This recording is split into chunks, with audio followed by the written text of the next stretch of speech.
ما تيجي نشوف أحمد رضا قدم إيه مع الأهلي في ظهوره الأول مع الفريق.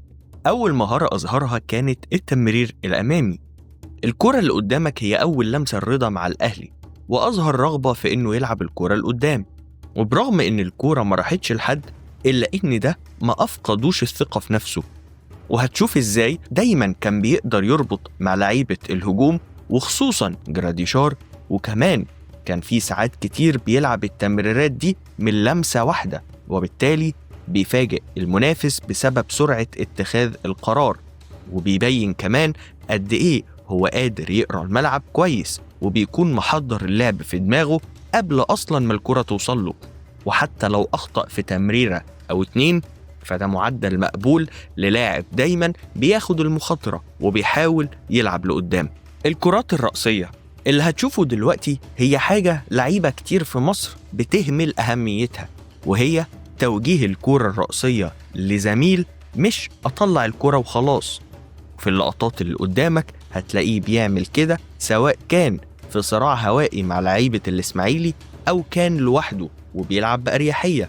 وده إن دل فإنما يدل على اهتمامه بالمهارة دي وتمكنه منها، لأنه قادر ينفذها في مواقف مختلفة. بعد كده هنتكلم عن التدخلات، والتدخلات أقصد بيها يا قطع الكورة أو توقع الكورة أو التاكلينج. وهنا أبدع رضا في المباراة دي. الراجل كل تدخلاته تقريبا كان بيقدر يوجه الكورة لزميل، يعني مش بيدخل وخلاص بدون تفكير، لا، ده حاجة كده 2 في 1، قطع وتمرير في نفس الوقت. أحمد رضا كمان أظهر قدرة كبيرة في غلق مسارات التمرير وتعطيل هجمات الإسماعيلي، وده اللي كان بيضطرهم يرجعوا الكرة لورا أو يبطئوا هجمتهم، وده كان بيدي وقت لعيبة الأهلي تتمركز بشكل سليم. أحمد رضا كمان أظهر قدرة على توقع مسار الأحداث. يعني إيه؟ ببساطة بيتوقع التمريرة بتاعة الخصم ويروح يقطعها بدري، أو يضغط على اللعيب اللي رايحة له الكورة في اللحظة المناسبة، أو برضه يتوقع خطأ زميله وإنه هيفقد الكورة، وبالتالي بيبقى دايما موجود في المكان والزمان المناسبين. بعد كده هنتكلم عن التمرير تحت ضغط. في أكتر من كورة كان رضا قادر إنه يخلص الأهلي من مواقف كان مضغوط فيها بتمريرة من لمسة واحدة في المساحات اللي على أطراف الملعب، وبالتالي كان الأهلي قادر يخرج من ضغط الإسماعيلي بكل أريحية وسلام. هنتكلم بعد كده عن الكرات الطولية وتغيير الملعب.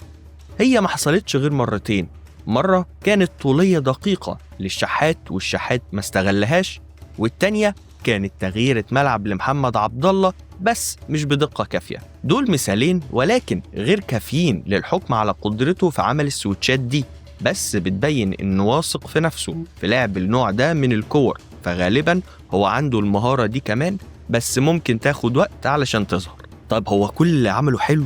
مفيش أي حاجة محتاجة شغل؟ الإجابة أكيد في جوانب ما ظهرتش بأفضل شكل في المباراة، وأهمها بالنسبة لي الاستلام بدوران تحت ضغط وحماية الكورة وانت ظهرك لمرمى المنافس. هتلاقي إن كان في مواقف يقدر يستلم فيها بدوران لأن في مساحة وراه، وبالتالي ينقل الأهلي أسرع لقدام ويحميه من فقدان الكورة، ودي حاجة بيعرف مثلا أفشة وإمام يعملوها بشكل رائع.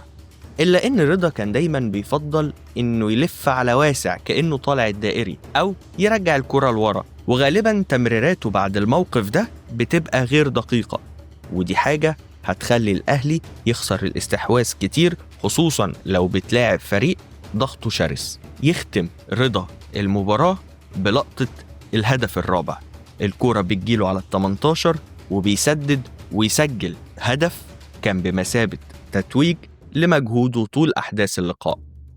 هل بقى تتوقع نجاح رضا على المدى الطويل مع النادي الأهلي؟ أشكرك لو وصلت لحد هنا، وما تنساش اللايك والفولو والشير والسبسكرايب.